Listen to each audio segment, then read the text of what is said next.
जय श्री राम।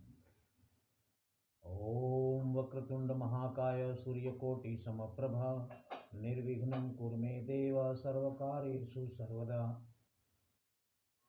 राम कीन्ह चाहहि सोई होई, करे अन्यथा अस नहीं कोई। प्रभु श्री राम,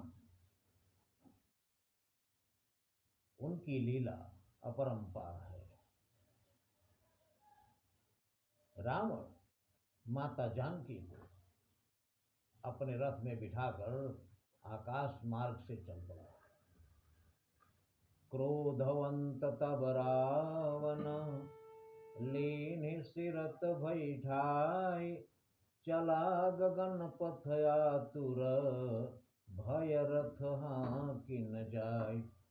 दशानन रावण क्रोध में भरकर माता जानकी को अपने विमान में, अपने रथ में बिठाकर आकाश मार्ग से बहुत शीघ्रता से चल पड़ा है। लेकिन प्रभु श्री राम का भय इतना है कि उससे रथ हाँका नहीं जा रहा जल्दी जल्दी। पहली बार रावण की जिंदगी में ऐसा अवसर आया है जब वो इतना भयभीत है। इसके पहले कभी वो इतना भयभीत नहीं हुआ। रावण जैसा शक्तिशाली योद्धा एक चोरी जैसा काम करने के बाद इतना भयभीत हो गया है। इससे साबित होता है कि गलत काम करने वाला कितना भयभीत होता होगा। चल पड़ा है माता जानकी को लेकर। अब माता जानकी विलाप करना शुरू कर दी। जो पर पुरुष की परछाई से भी दूर रहती थी, आज एक पर पुरुष उन्हें जबरन उठा के ले जा रहा है। इससे बड़ा आघात एक सती के दिल पर क्या होगा। कह रहे हैं, हा जग एक वीर रघुराया, के ही अपराध बिसारे हुदाया।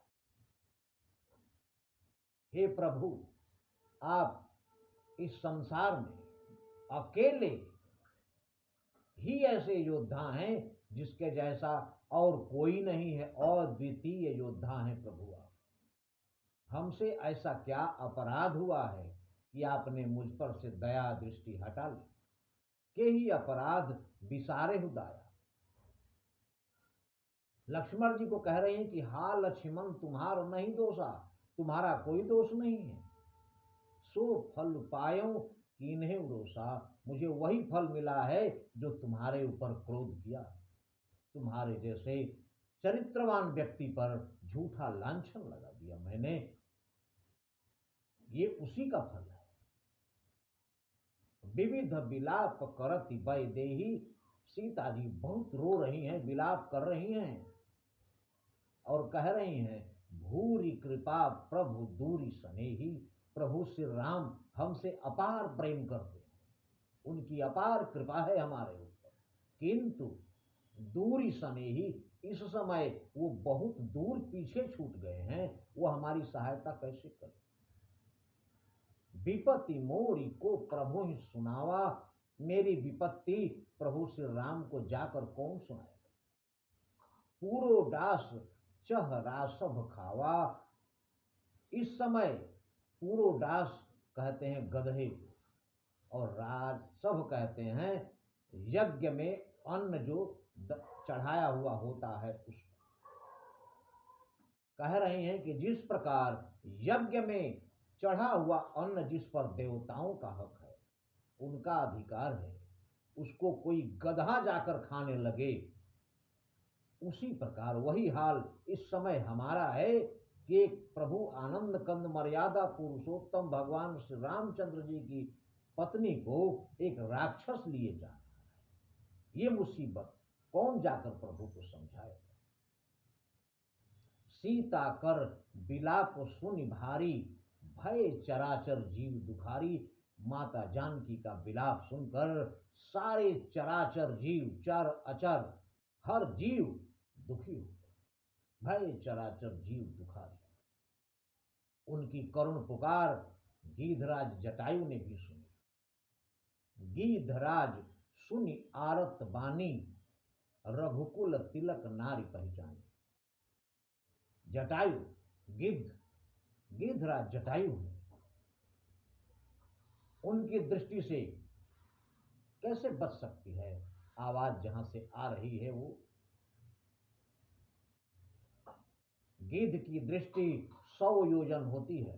100 योजन का मतलब है 400 कोस, मतलब 1200 किलोमीटर। गिद्ध 1200 किलोमीटर दूर की वस्तु देख सकता है आसानी से। ये तो गीधराज जटायु हैं जिनमें दिव्य शक्तियां भी हैं, इनको क्या कहना है। इन्होंने देख लिया जाते हुए।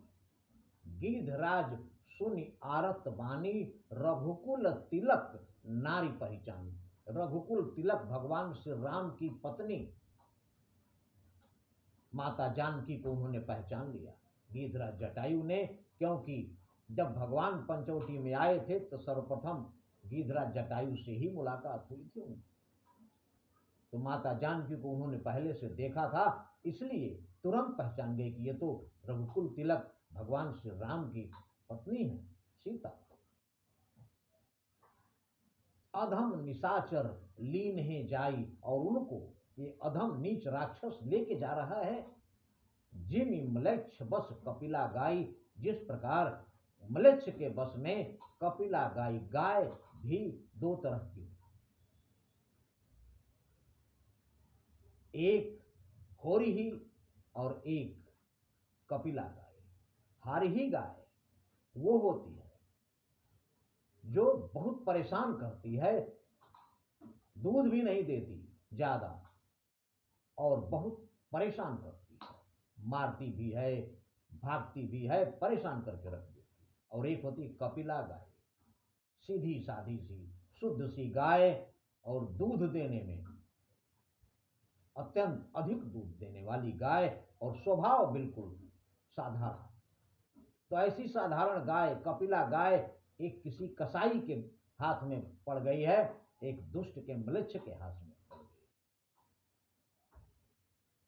उसके बाद गिद्धराज जटायु सहन नहीं कर सके और बोलते हैं, सीते पुत्री करसी जन त्रासा। सीते पुत्री चिल्लाकर जोर से बोल रहे हैं कि पुत्री सीते, तुम जरा सा भी डरना मत, थोड़ा भी भयभीत मत होना। करिहूं जात धान करनासा, मैं इस राक्षस का अंत कर दूंगा, तुम चिंता मत करो। धावा क्रोधवंत खग कैसे, और इसके बाद जटायु उड़ान भरे और गुस्से में भरे हुए हैं, और इस प्रकार आ रहे हैं जैसे छूटई पबी पर्वत कहूं जैसे। जिस प्रकार पर्वत को खंड खंड करने के लिए वज्र चला आ रहा हो। रावण का आकार एक किसी पर्वत से कम नहीं है, उसको तोड़ने के लिए जटायु वज्र की तरह उसकी तरफ बढ़ रहे हैं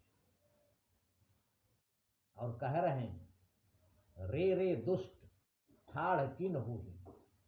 रे दुष्ट, खड़ा क्यों नहीं हो रहा, रुक क्यों नहीं रहा। निर्भय चले सी न जाने ही मोही, निडर होकर ऐसे जा रहा है जैसे मुझे जानता ही नहीं। जटायु का एक बार रावण के साथ संघर्ष हो चुका और रावण बुरी तरह हार गया था जटायु से। वही कह रहे हैं कि तू मुझे जानता नहीं जो भागा चला जा रहा है, निडर होकर जा रहा है। रावण पलटा कि किसकी आवाज है। आवत देखी कृतांत समान, यमराज की तरह अपनी तरफ किसी को आता देखकर फिर 10 कंधर कर अनुमाना। उसके बाद फिर वापस मुड़कर 10 कंधर रावण अपने मन में अनुमान कर रहा है कि ये कौन हो सकता है जो मुझे रोक सकता है। मुझे जो जानता नहीं होगा वो मेरा सामना नहीं कर सकता। कि मैनाक की खगपति हो, या तो ये मैनाक पर्वत है उस समय पर्वत भी उड़ा करते थे, उनके पंख हुआ करते थे। तो रावण कहता है कि मैनाक की खगपति हुई। ये मैनाक पर्वत हो सकता है या खगपति पक्षीराज गरुड़ हो सकता, लेकिन गरुड़ तो मेरे सामने आ नहीं सकता, क्योंकि गरुड़ जी रावण से हार चुके थे। तो कह रहा है कि मैनाक की खगपति होई, मम बल जान सहित पति सोई। गरुड़ तो अपने स्वामी भगवान विष्णु के साथ मेरे बल को जानता है, इसलिए गरुड़ मेरे सामने नहीं आ सकता। और मैनाक मैनाक आ सकता है। तब तक जटायु उसके और नजदीक पहुंच गए और पास पहुंच गए। तब देखा जरठ जटायु गया, देखा कि ये तो वृद्ध जटायु है। ठीक है, शक्तिशाली था जवानी में, लेकिन अब तो बहुत बूढ़ा हो चुका। तो जाना जरठ जटायु एहा, मम कर तीरथ छाड़ी देहा। रावण तय कर लिया कि आज मेरे हाथों के तीर्थ में ये अपना शरीर का त्याग कर देगा, यानी आज जटायु का अंत कर ही दूंगा। इस प्रकार रावण संकल्प किया हुआ लेके माता जानकी को चला जा रहा है, और जटायु बिल्कुल रावण के पास पहुंच गए। उसके बाद गीधरा जटायु और रावण का संग्राम कैसे होता है ये हमारे अगले वीडियो में। लेकिन प्रभु जहां भी हैं सब कुछ देख रहे हैं, क्योंकि सारी लीला उन्हीं की है। इसलिए इस कल युग में प्रभु श्री राम का नाम कभी नहीं भूलें, क्योंकि नहीं कली कर्म न भगति विवेकु, राम नाम अवलंबन एकु। जय श्री